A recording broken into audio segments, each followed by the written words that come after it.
We're not in a regular study on Sunday morning at this point, so it gives me a chance to jump in and out of some areas of the Scripture. And I want to look at an area today that is a review for you, but reviews are good for us. These are exciting days for us as believers as we see what is going on in the world. It's very important that we look at the world through our Scriptures, not look at our Scriptures through the world. We want to be careful that the Scripture is the foundation. But as we look at what the Scripture says and we look at what is going on in the world, these are amazing days. And we as believers ought to be excited, thrilled to see the hand of God at work in the events of these days. And be reminded that Jesus Christ is coming again. These are days of opportunity, days of salvation. Let me look at two expressions with you in Scripture before we look into the subject at hand. The first is in Romans chapter 11. Romans chapter 11. And it's in this great book on the doctrine of God's salvation. He talks about the nation Israel and the way we relate in this day to the nation Israel. In verse 25 of Romans 11, God says,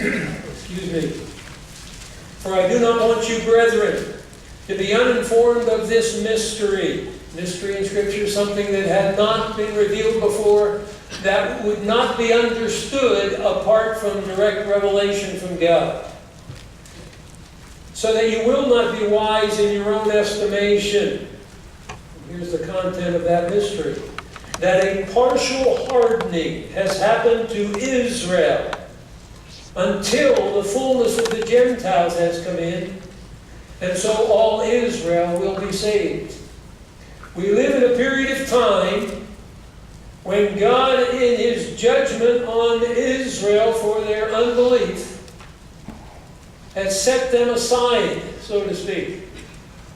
He has brought a hardening to their heart, a closeness to the truth of the salvation provided by their own Messiah, Jesus Christ. This partial hardening goes on while the fullness of the Gentiles is taking place.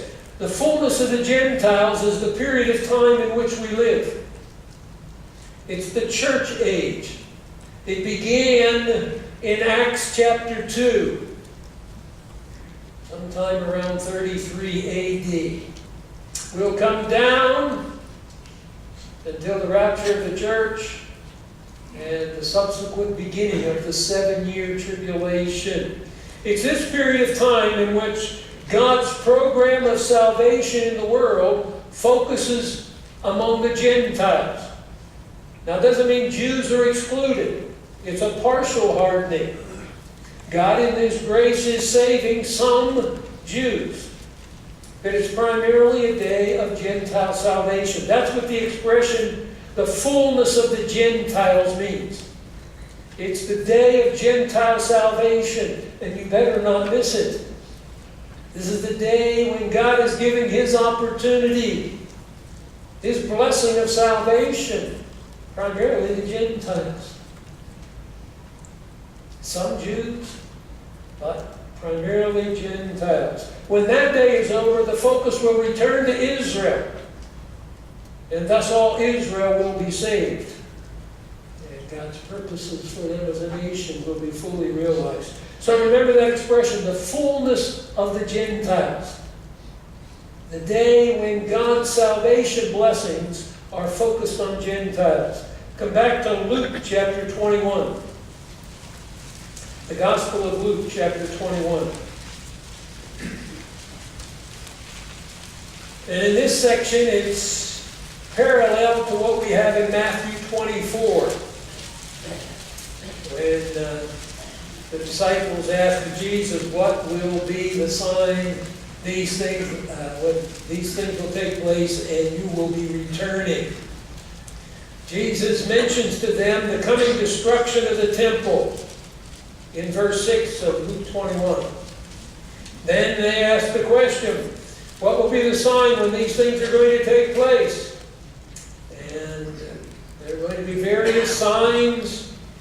There are going to be nations battling against nations in verse 10, earthquakes and plagues and famines. There'll be persecution. Now he's talking here about the time just before he returns to earth to establish his kingdom. Well, you have studied biblical prophecy, you know this as the tribulation, that 7-year period prior to the return of Christ to earth.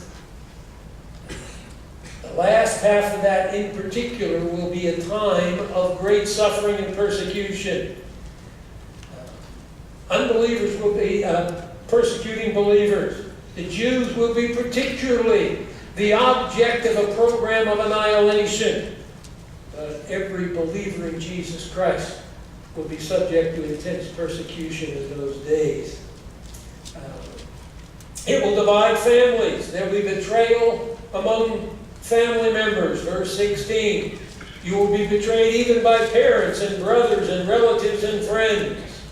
You'll be hated by all because of my name.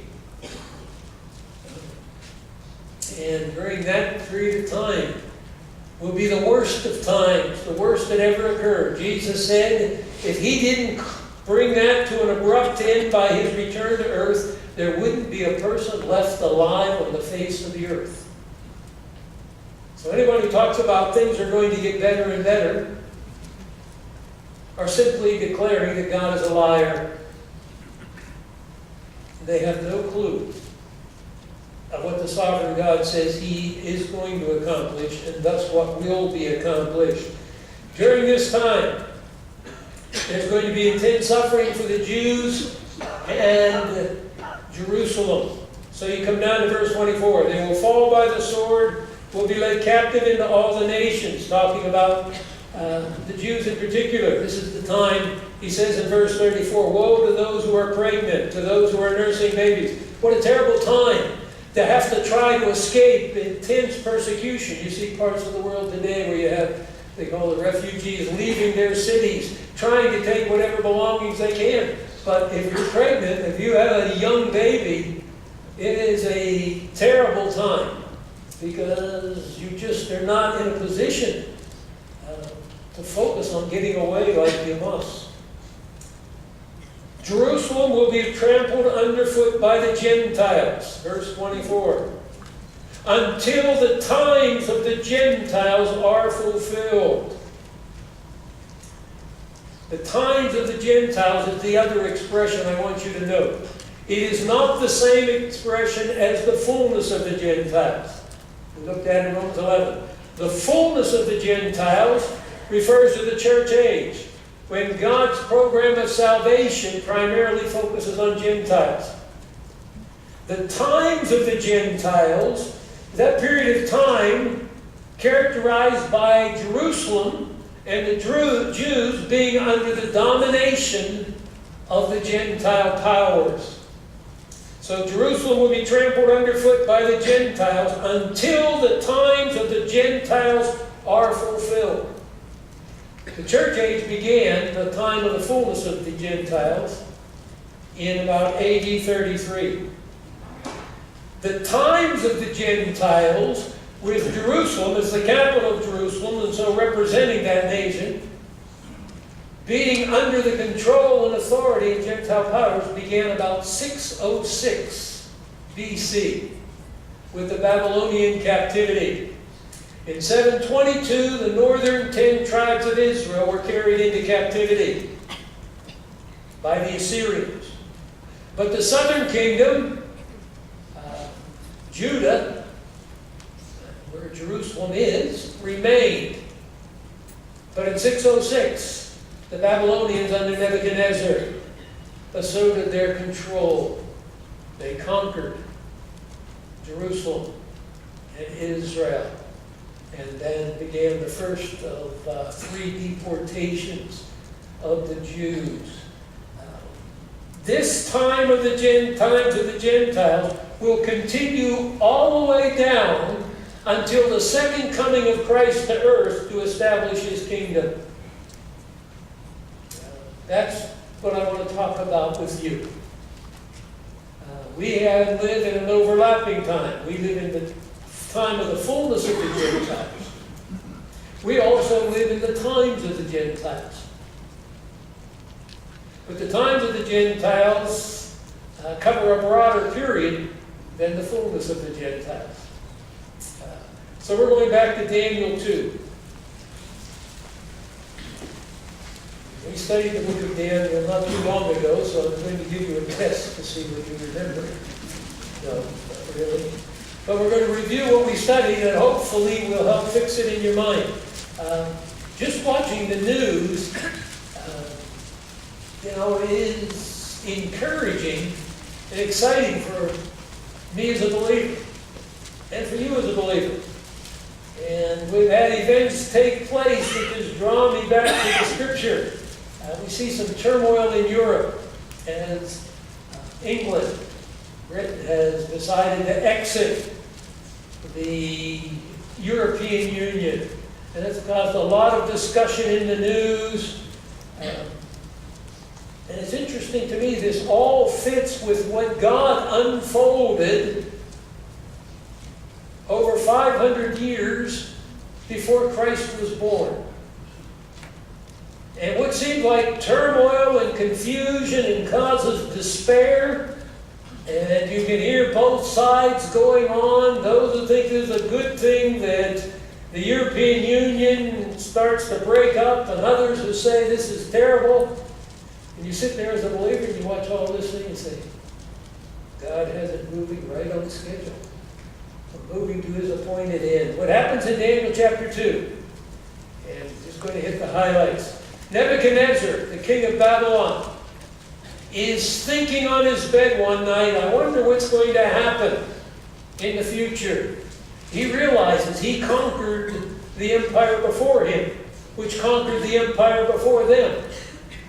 What's going to take place in the future? He wants to know what this dream means. He has a dream and it has this image and different parts in the image. So he calls his wise men and says, tell me what this dream means. And first tell me the dream. And they say, oh, tell me the dream, and then we'll tell you what it means. But Nebuchadnezzar didn't get to rule the mightiest empire of the time by being stupid. And he knew if I tell them the dream and they say this is what it means, how will I know whether that's what it means or not? They can tell me anything. So he says, no, you tell me what I dreamed. Because if you can tell me what it means, you can surely tell me what I dreamed. Well, you know, the end result of that is Daniel is called, and he tells Nebuchadnezzar what his dream was. Verse 29 of Daniel 2. As for you, O king, while on your bed, your thoughts turn to what would take place in the future. So Daniel, by the grace of God, not only can tell him what the dream was, he can tell him what you were thinking about before you had the dream. Because obviously God knows the thoughts of our minds. And he who reveals mysteries, remember mysteries, things that could not be understood apart from revelation from God, has made known to you what will take place in the future. And this is in the context, Daniel has already told Nebuchadnezzar, up in verse 20. Daniel said, let the name of God be blessed forever and ever, for wisdom and power belong to Him. It is He who changes the times and the epochs. He removes kings and establishes kings. He gives wisdom to men, knowledge to men of understanding. This is among His friends, and He will make that then known down here to Nebuchadnezzar in verse 29. That there is a God who can reveal mysteries. And this is the same God who removes kings and establishes kings. Keep this in mind. We have the ruler of one country who has submitted his resignation. We'll be voting for the leader of a country and our country. You know who sets up the rulers and takes them down? All the hand-wringing that goes on in the world, but we know. And God sets up and takes down, sets up and takes down, according to His plan. So, Daniel tells him the dream. And basically what the dream is of a magnificent image of a man. And this image is comprised of different metals, starting with a head of gold. Then it will move down to legs and feet of iron. The metals basically go from higher quality metals, but weaker in strength, to metals of less quality but greater strength. The iron being the strongest. So each of these parts of the man and the metal represent a subsequent kingdom, starting with Babylon. And we have the interpretation. Verse 36, after telling him what he saw, he starts out, "You are the King of kings, to whom the God of heaven," verse 37, "has given the kingdom." No, the God of heaven has given him the kingdom. Yes, it's God who sets up kings and takes down kings. Whether it's by an act of war, whether it's by a vote. God's in control. His purposes are accomplished. They can't be thwarted. The end of verse 38. "You are the head of gold. He has given all the kingdoms into your hand. You rule now. You're the head of gold." So in this image, the head of gold represents Nebuchadnezzar and the kingdom of Babylon. Verse 39. "After you there will arise another kingdom inferior to you. Then another third kingdom of bronze, which will rule over all the earth. Then there will be a fourth kingdom as strong as iron." You see, he moves rather quickly. He said a little more about Babylon and Nebuchadnezzar because he's talking to Nebuchadnezzar and his kingdom. And so you have that in verses 37 and 38. In verse 39, he can talk about the second and third kingdom quickly. Then there'll be a fourth kingdom, strong as iron. Now here's where all the attention is going to be given. He's going to talk about that from verse 40 down through verse 43. In some detail. And then the climax will come when this image of a man, as Nebuchadnezzar saw it, back up to verse 35, verse 34, "You continued looking until a stone was cut out without hands. It struck the statue on its feet of iron and clay and crushed them." And down in verse 35, all these kingdoms, they were crushed at the same time. They came like chaff, but the stone that struck the statue became a great mountain and filled the whole earth. This carries us from the time of Babylon all the way down until the time Jesus Christ will return to earth and establish His kingdom, which will never end. Now we're going to get an overview in chapter 2. Then we're going to get more detail in chapter 7 of Daniel. And then, centuries later, we're going to get even greater detail in the book of Revelation. As God unfolds how the course of Gentile powers is going to go. We have to be aware of this. We live in this time. God has told us where we're going. Now, if you take the Bible in a normal, literal way, you see, this is where you have to come to. Many people don't. Some of you come from Roman Catholic background. Some of you come from Lutheran background. Different Protestant groups. Some of those say the kingdom that's pictured here is the spiritual kingdom established by Christ at His first coming. And He was crucified on the cross. He set up a spiritual kingdom ruling in the hearts of men. He's not talking about spiritual kingdom here. The ultimate kingdom that Christ will establish will have a spiritual dimension, but it will be physical. On this earth. Replacing all other earthly kingdoms. I hope nobody's here who thinks that's happened. That would be delusional. Let's pick up. We know the kingdoms. We go from Babylon, the second kingdom, pictured by the second medal and the other parts of the image, was the Medo-Persian Empire. That conquered the Babylonians. After Medo-Persian, sometimes we just refer to it as Persia because the Persians become the dominant. It starts out the Medes were the dominant, and they become a combined empire, and the Persians become the major players.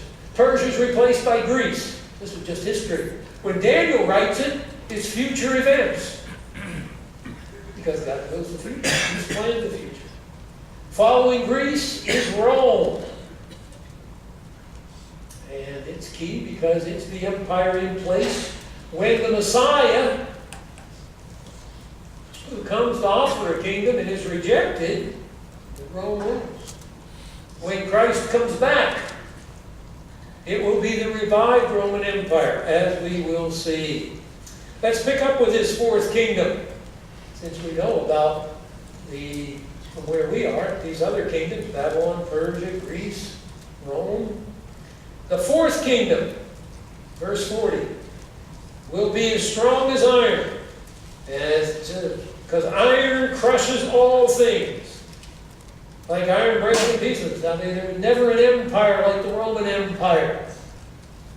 Now we immediately move to the feet and the toes. In that you saw the feet and toes. Well, you have a normal image of a man. You have the feet and toes, partly of potter's clay, partly of iron. So we have the kingdom, but as you get down to the toes, it's a divided kingdom. The toes are partly of potter's clay, partly of iron. It will be a divided kingdom. It'll have the toughness of iron and yet the brittleness of clay. Verse 42. You know, you just watch the European Union discussion. Well, these are nations that for centuries had autonomy, and the responsibility of a nation is to look out for its own citizens. So they're upset, some of them, with the fact now they have a centralized government in Brussels. They want to take back their power. You hear pros and cons of that from leaders in our country. Yet the other side is they have much more power when they're united together because they're a much bigger entity. And so commerce in that has been, and it goes on. I didn't watch the news and say it sounds like it's got the strength of iron and the brittleness of clay. Now, I'm not saying that is the fulfillment. But you understand, the iron of Rome continues down into the toes. We say, well, maybe the toes happened back that the kingdom wasn't established. All the empires of the world were crushed and replaced with an empire that never ends. I mean, it hasn't happened. Unless you say, well, we know that Babylon, Persia, Greece, Rome were all literal physical empires. Now you have an empire that comes and crushes all prior empires and replaces them. Well, that's spiritual in the hearts of people. We still have wars going on. We still have battles for power and all of that. No, we haven't come to this yet. So we're in a yet future time. You keep in mind what happens in Old Testament prophecy. The Old Testament prophets did not see the period of time in which we are living. The period of time that we saw in Romans 11, the fullness of the Gentiles, is not part of Old Testament prophecy. That's why Peter writes, and we saw it in his letter. The Old Testament prophets couldn't understand how their Messiah, they prophesied about, could suffer and die and rule and reign in glory. It seems Can't be both. Now we see it clearly. He came the first time to suffer and die. He'll come the second time to rule and reign. But that wasn't revealed. That's why Paul said in Romans chapter 11, I want to make known this mystery to you. A partial hardening has happened to Israel because this is the time of the fullness of the Gentiles. That hadn't been revealed before. So Daniel's prophecy and what God revealed goes right on from the first coming of Christ to the second coming of Christ. No, it's not making a mistake. Everything it says is exactly accurate. It just does not reveal that there will be a period of time. They are not revealed until a later period. Verse 43 says, and then you saw the iron mixed with clay. They will combine with one another in the seed of men. They'll come together as, the human level, but they'll be divided. Because iron doesn't mix with pottery. So you'll have that brittleness and that strength. But the iron is there. That's why we keep talking about a revived Roman Empire. Encompassing at least the general area of where the old Roman Empire did. Which is what we know is Europe, down around the Mediterranean. Say that will come together. Now there are 10 toes. And you listen to the news, what do they say, 27 nations in the European Union? That's not 10. That's why I look and see all the turmoil, confusion. I don't know how that will all shake out. I don't know how it will shake out. I know what the end result of the shakeout will be. How many fingers do you have? 10. How many toes you have? 10. What's the Bible say? 10. So I don't have to know how he's going to get us there. The connections, Daniel didn't have the idea. How's Babylon going to end, and then Persia come, and then how will Persia, one way and another? God moves it along. So here's what we have, and then verse 44, in the days of those kings. What kings? Well, I tell you what he's just talked about is the toes. That are a mixture of iron and clay. Now he doesn't say there are 10 toes. I said that. But it's an image of a man. Talk about his toes. But some commentators say, well, it doesn't say 10. But later Revelation does. So we can be comfortable saying 10 toes. I'll show you that in a moment. In the days of those kings, the toes will represent kings. Not because I say so, but because God says so. We'll see. He's going to give further revelation to Daniel, clarify that. So he's talking about the toes, and the kingdom they form, 10 in an alliance, has strength, but it has weakness. In the days of those kings, the God of heaven will set up a kingdom which will never be destroyed. It will not be left for another people. We're not just talking about spiritual things. We're talking about physical things. It will crush, put an end to all these kingdoms. It will endure forever. And at the end of verse 45, the great God has made known to the king what will take place in the future. Okay, come over to Daniel 7. Later, Daniel is given dreams and visions himself. And in this time, he tells us he writes a summary of the dream and vision that he had.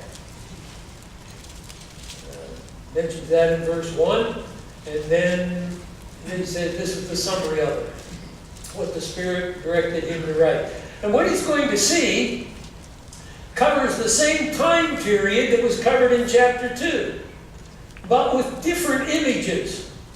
Nebuchadnezzar got the dream. Daniel was given the dream and know what the dream dream was. But Nebuchadnezzar saw the empires of the world as this majestic image of a man. Daniel will see a vision of the empires of the world, each one represented as a ravenous beast. And so he says he was looking in the night vision, verse 2, the four winds of heaven were stirring up the great sea. I take it when he talks about the great sea, he's talking about the sea of humanity. Because later in the book of Revelation, when you get further information, we're told that the sea represents peoples. So we get clarity as we move along. Now he sees, the first animal he sees, there are four beasts coming up from among the nations. A lion, and it's described. And that could represent Babylon. Then another beast, the second one, representing a bear. That will represent Medo-Persia. And this bear is raised up on one side. Because as I mentioned, it was the Medo-Persian Empire. But the Persians come to be dominant. Sometimes just refer to it as the Persian Empire. 3 ribs in his teeth, 3 major smaller kingdoms that they conquered. One was the individual who created coined money in that and brought great wealth to them, but at any rate. I kept looking, and behold, another one, like a leopard. On its back had 4 wings of a bird. And this represents Greece. And the leopard and the wings, the 4 wings, his empire, Alexander's empire, where it gets divided among 4 generals following his death. And Alexander's empire was known by the speed in which he moved his armies. Different than the Persian armies, just the lumbering bear. But here you have, so all this conveys something centuries before it happens. But you know where the emphasis is given here? To the 4th beast. Verse 7, I kept looking in the night visions, and behold, a 4th beast. And Daniel's going to ask for explanations and all this, but he's going to ask for the greatest detail. Just look over in verse 19. Then I desired to know the exact meaning of the 4th beast. That's where it's drawn. He's drawn. The ultimate end that comes. But look at verse 7. I kept looking in the night vision, the 4th beast, dreadful and terrible, exceedingly strong. It had iron teeth. It devoured, it crushed, it trampled down. And it had 10 horns. Now remember, you have the iron representing Rome, and then it gets mixed with clay in its final form in the toes. We assumed there were 10 toes. Here you have the same information with a different symbolism. You have this terrifying beast. It has 10 horns on its head, indicating the connection of the horns with the head. Just like the iron indicated the connection to the 4th kingdom, Rome. It had 10 horns. Now we're going to get information that wasn't revealed in the Old Testament, in the older vision, in chapter 2. While I was contemplating the horns, behold, another horn, a little one, came up among them. 3 of the first horns were pulled up by the roots. And that carries us to the kingdom. Jump down to verse 13. I kept looking in the night visions. Behold, with the clouds of heaven, one like the Son of Man was coming. Son of Man. That's Christ's favorite name for himself during his earthly ministry. Son of Man. And Jews recognize it as a title of Messiah who comes to reign. Verse 14. To him was given dominion, glory, and a kingdom that all the peoples, nations, men of every language might serve him. It's an dominion is everlasting, will not pass away, will not be destroyed. Same thing we saw in chapter 2. So you see, we've moved to the same climax, but we've filled in details. Hasn't changed anything. It's just clarified. It's like, a picture. The more details that are filled in, the clearer it becomes to you. That's what God is doing. Something like maybe a puzzle you put in. The more pieces that go in, the more clear the picture becomes. And this is why, we compare Scripture with Scripture, and look, and God moves along. So now we have this fourth empire, Rome, and there are going to be 10 that come out of it. So Daniel's distressed, verse 15. I didn't know what to make of all this. So he asked the angel to explain it to him. And he says, verse 17, these great beasts are 4 in number. Therefore kings who will arise from the earth. Well, they said they stirred up the great sea. In verse 2, they arise from the earth. These come from humanity. Let's say in chapter 17 of Revelation, we said they're peoples. Different way of saying the same thing, the mass of humanity. We still talk about there was a sea of humanity. The earth. These are kingdoms that come from within the earth. There'll be 4. The saints of the highest one will receive the kingdom. So there's a summary for you.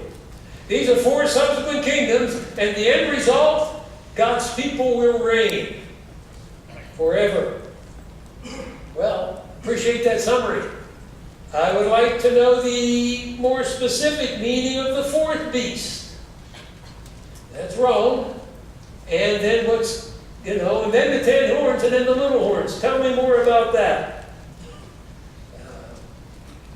I kept looking, verse 21.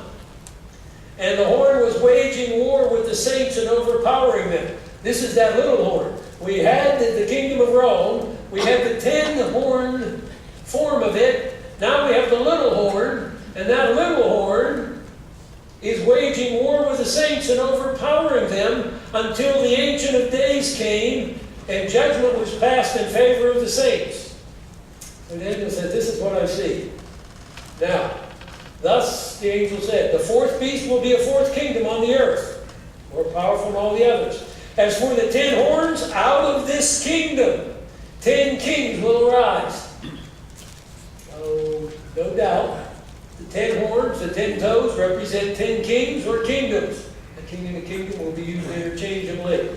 Again, like we do, we refer to the ruler of the country as representative of the country, because his actions represent the nation he's representing. The 10 horns out of this kingdom, so it comes out of Rome. 10 horns will arise.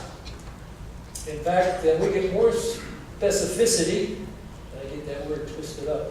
But in Daniel chapter 9, because it will say that little horn is tied to the people who destroyed Jerusalem in 70 AD. So we know we're talking about Rome. There'll be 10 kings or kingdoms, and another will arise afterwards. He'll be different from the previous one. He'll subdue 3 kings. He will speak out against the Most High, wear down the saints of the Most High, change alterations in times of law. It will come to a point no one in the world will be able to worship anybody but him. Even the Roman rulers, who had themselves deified, they just put themselves in the pantheon of gods. This guy will have no room for a pantheon of gods. He is the only God. They will be given into his hand for a time, times and a half time. So the saints are going to be losing, if you will, humanly speaking. This person's going to be so powerful, it looks like the Jews may get annihilated, along with any believing Gentiles. This is going for a time, times and a half time. Time, 2 times and a half time. 3.5 times. What's the time? Well, later in Daniel, and we'll go to Revelation, we'll be told that is 3.5 years. The final period of time that we're talking about overall is 7 years. That's the 70th week of Daniel, talked about in Daniel chapter 9. We don't have time to go there today. But that's the 70th week of Daniel. A 7-year period that climaxes with Christ returning to earth to establish his kingdom, being that rock that will crush all the kingdoms. The kingdom that's set up, finally here in Daniel chapter 7. Then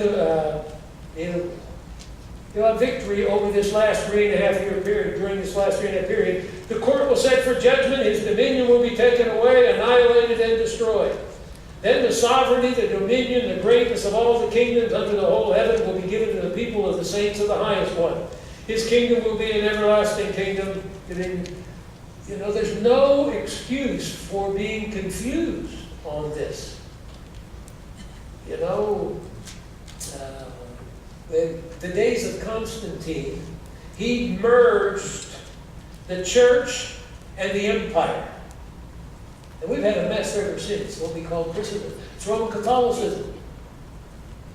With the kingdom and the Pope as the representative of Christ on earth, the earthly ruler. You combine spiritual and political power. And any rulers there are ought to be subject to the Pope. And there is no room for diverse religions where they could control things. That's why we had the Inquisition and all of that. Protestants got us confused because they thought they ought to have a Protestant political empire. Corruption that always began all with Constantine, saying that he could have greater power by merging the two. That's why we as the church, believe me, understand, we are not part of this political process. We are looking for the kingdom that will be established. That doesn't mean we can't vote, but I'm not caught up in it. My citizenship ultimately is not of this world, as Paul wrote to Philippians. So that rule and reign will come. All right, let's go back to Revelation. Now we go through the centuries of time. Let Daniel, we're 500-600 years before Christ. The book of Revelation is written at the end of the first century, around 95 AD. So centuries of time go by. And where we're going to pick up in the book of Revelation, with chapter 6, that picks up with that 7-year period. And we're going to talk about the things that Daniel talked about. From chapter 6 to the end of the book of Revelation, you know what we'll do? We'll get more details on that time of the 10 toes, or the 10 horns, the 10 kings, and the one king. Climaxing with the return of Christ in chapter 19. And the establishing of his kingdom in chapter 20, the first phase of that kingdom being 1,000 years, but which moves into eternity in chapters 21 and 22. So, and nothing changes, but we get more clarity. This is not the only information that has been given prophetically, but we're jumping here for time. So come to Revelation chapter 12.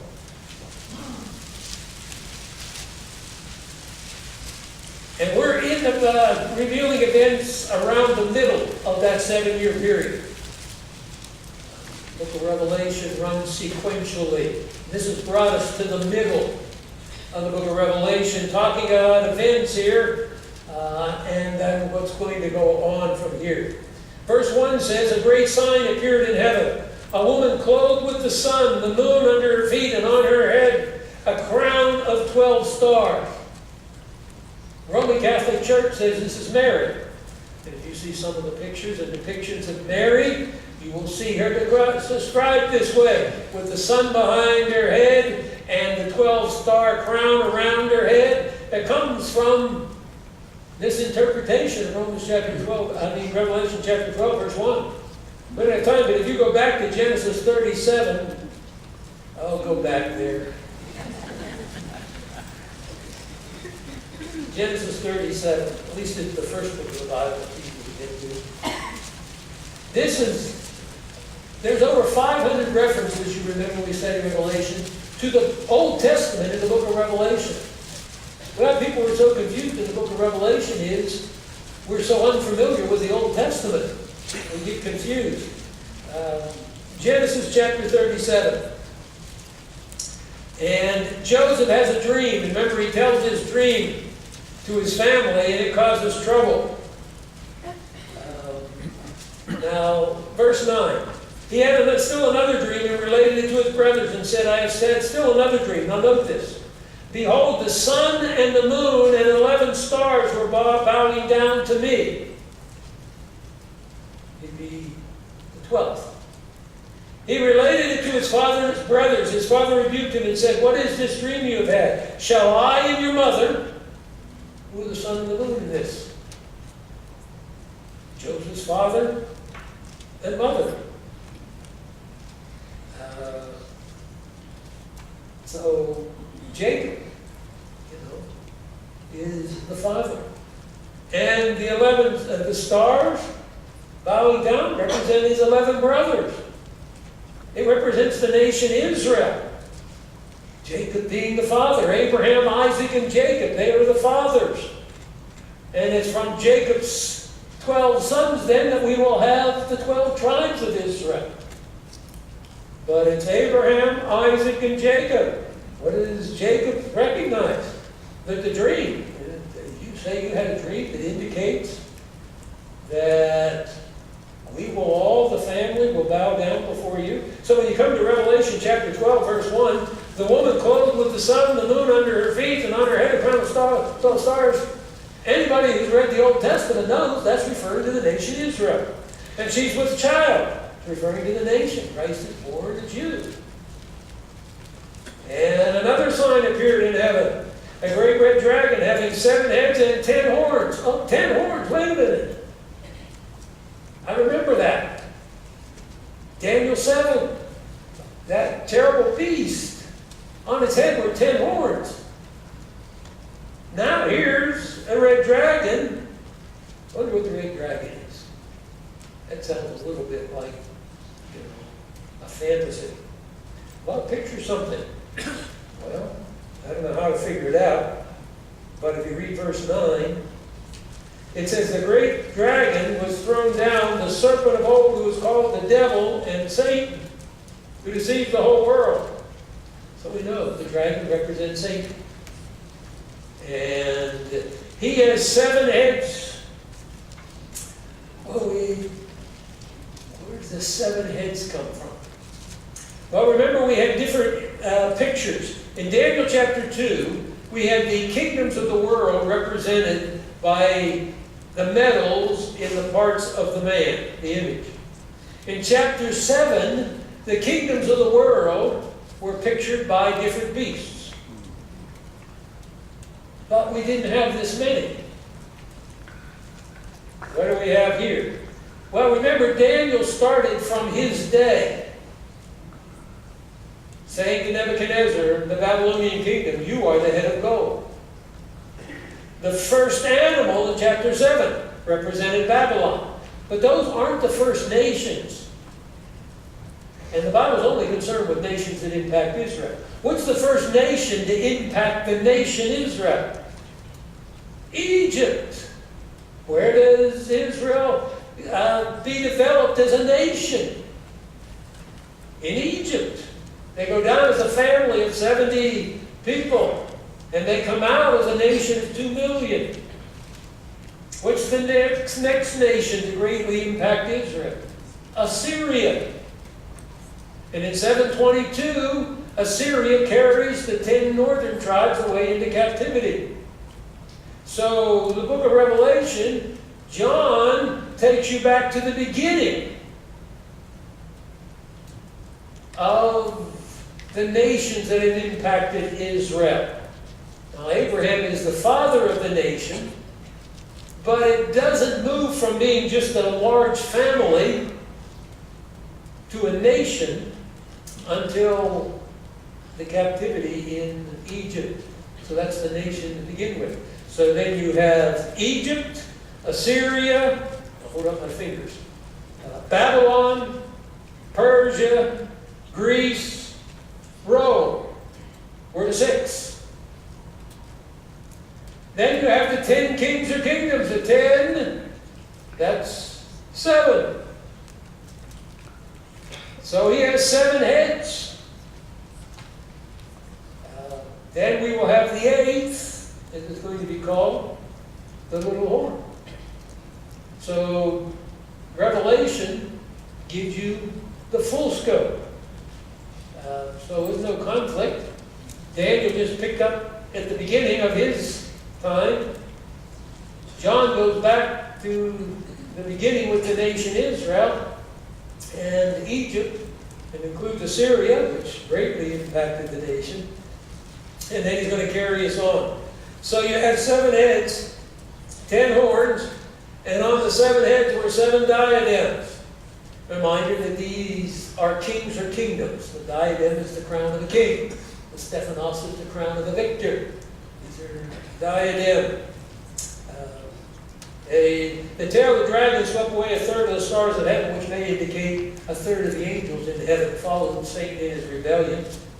And he attempts to kill the child that's born. You know the story of Bethlehem and Herod attempting to kill all the male children and so on. And the child ultimately is caught up to heaven. Because the crucifixion of Christ couldn't frustrate the plan of God, it accomplished the plan of God to provide redemption. So her child was caught up to God into his throne in verse 5. The woman fled into the wilderness. So you see here now, you've compressed the time. John's talking about the events for Israel in those closing days. He's summarizing the history for Israel. The church is not included in chapters 6 to 19. He talked about the church in chapters 2 and 3. During this period of time, the church will have been raptured to heaven. He's talking about here, particularly return to Israel. Israel will have a place prepared in the wilderness. She would be nourished for 1,260 days. A prophetic year in Scripture is 360 days. If you divide 1,260, you get 3.5 years. If we're not sure about that, down in chapter 13, verse 5, at the end of the verse, he calls it 42 months. 42 months is 3.5 years. Up in chapter 3, verse 14, says the woman flees into the wilderness where she was nourished for a time, times and a half time. That sounds like Daniel, right? Times and a half time. Which is the same thing as at the end of verse 6 of chapter 12, being nourished for 1,260 days. It's not so difficult. You don't even have to have a degree in math to be able to go to this level. Even a preacher could do it. This is picturing what? The end here. We're moving toward the end. Now you come to chapter 13. I saw a beast coming up out of the sea, having 10 horns and 7 heads. Well, that's what we saw with the dragon having 7 heads. Look at that picture. This dragon has 7 heads because where's the power behind earthly empires? It's Satan. That's why we don't expect earthly empires to promote or be supportive of the cause of Christ. Remember when the devil tempted Christ at the beginning of his earthly ministry? Fall down and worship me, and I will give you all the kingdoms of the world, for they've been given into my hand. God ultimately reigns, but Satan is the God, small g, of this world. He's the power of futility. He's spent thinking they'll manipulate the government, and this government will be, they've been given into the hands of Satan. As he tries to create a kingdom that will prevent the kingdom of Christ from ever taking place. So you come to chapter 13. 7 horns, this beast comes up, 10 horns, 7 heads. On his horns were 10 diadems. The heads were blasphemous names. These are the kingdoms, and this is the climax of the kingdoms. Then you have the beast, and he's an amalgamation. See verse 2. He's like a leopard, feet like a bear, mouth like a lion. The dragon gave him his power. You see, you pick up elements from Daniel 7, and here's the culmination of earthly empires. Now, the devil's goal started in the Garden of Eden with the temptation. I want creation to worship me, and I will reign. That's what's going on today.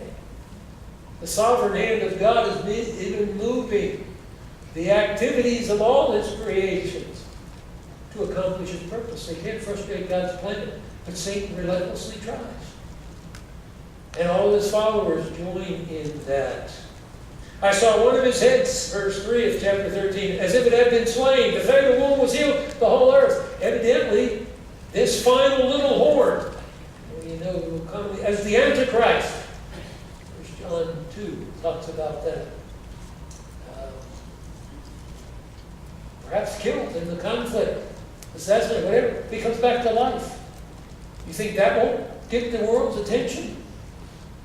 There's a person to be followed. It's given him a mouth speaking arrogant words, blasphemy, authority. You know, it was given to him. Verse 7, it was given to him. The beginning of the verse, the end of the verse. God's in control. He's simply using the rebellion of the devil and his followers to accomplish his purposes. He makes war with the saints. And it's given to him to be victorious. During this last half of that 7-year period, it looks like the Jews and all believers lose. All who dwell on the earth, verse 8, will worship him. You know where we're going. We are going to worldwide worship of the devil. So if you had any hope for improvement, you are someone who ignores the clear truth of Scripture. Anyone has an ear, let him hear. Pay attention. You know, the book of Revelation, the only hope that promises blessing on those who read it, understand it, and live in light of it. Let us be living in light of these truths today. And I'm thinking, what are we going to do if so-and-so gets in? What are we going to do if we don't get the right Supreme Court? What are we going to do? We're going to do what God called us to do. Proclaim His Word. Share His gospel. Prepare for His coming. Whoever said we ought to be about doing the devil's business? The whole earth joins in worshiping this little Lord, this final beast. And many miracles are done, and we have the number 666. Come to Revelation 17. And we're at the end of time, but I just want you to see, you have the same thing here. Verse 9, we're just picking up, you have to read the first part of the chapter. Here's the mind which has wisdom. The 7 heads are 7 mountains on which the woman sits. And they are 7 kings. The 7 heads are 7 mountains or 7 kings. A mountain in Scripture pictures a king or a kingdom. That's why in Daniel that rock crushes the image, and then it grows into a great mountain, a kingdom.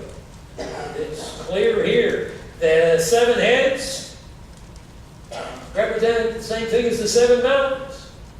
They're 7 kings, or kingdoms. 5 have fallen. Egypt, Assyria, Babylon, Persia, Greece. 1 is Rome. The other has not yet come. That's the 10-nation confederacy. Verse 11, the beast which was and is not is himself an 8th, is one of the 7. Oh, that's right. He comes out of that 10-nation confederacy. But he is different enough, he'll be an 8th kingdom. And verse 12, the 10 horns which you saw are 10 kings who have not yet received a kingdom. As John writes this in 95 A.D., this is still future. So Rome ruled, but we have that gap there. So we're going to get to the final form of that kingdom. The 10 horns which you saw are 10 kings who have not yet received a kingdom. They receive authority as kings with the beast for 1 hour. They have one purpose. They give their power and authority to the beast. The religious dimension of this is covered in chapter 17, the commercial dimension in chapter 18, and you find a strong religious, so don't be confused. We will have time to get into that.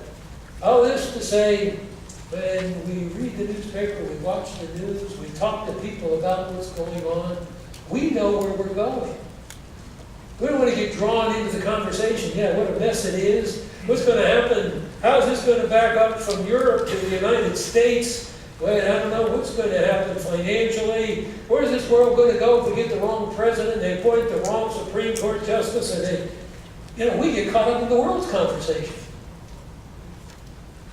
We know how it's going. It's going exactly the way God says. God says it's going to get a lot worse. You know what God says? It says we live in a time when He is graciously holding back evil to give men and women a chance to hear and believe His salvation. Peter's going to say that in the second letter.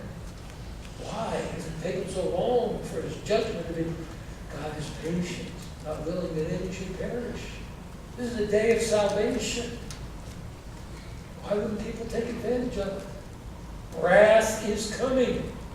Christ came to spare us wrath to come. So we look at the news, we look at that. We don't want to be drawn in, and then at work with our friends, the people, what do we talk about? How bad things are, what's going to happen, we know that. The Bible told us it's not going to get better, it's going to get worse. And the worst is yet before us. That doesn't discourage us. It doesn't mean we're glad people are rejecting Christ. But we're not surprised by it. It's exactly what He says. If we're getting close to that 7-year period, you know what? We can expect and understand why things seem to be getting so much worse, so much more quickly. Because if the church is removed in the next day or two, a week, month, things are going to go very quickly. God's laid it all out. We know the future. Not because of our great wisdom, because of the great God who has revealed Himself. And we read and believe. And thus are blessed and encouraged. Let's pray together. Thank you, Lord, for the riches of your word. Lord, what a blessing and a privilege to live in these days. Lord, we would not be surprised if they become more difficult days for believers. Individual believers in their jobs and their associations. Lord, as the devil works to arouse greater opposition to the truth, arouse greater opposition to you and the people that belong to you. Lord, may our feet be firmly planted. May our minds be filled and fixed on your word. May we count it a blessing to live in these days as we anticipate the return of Jesus Christ. May we be bold with the truth. May you be pleased to use us to bring others to the knowledge of Christ. We pray in His name. Amen. Thank you very much.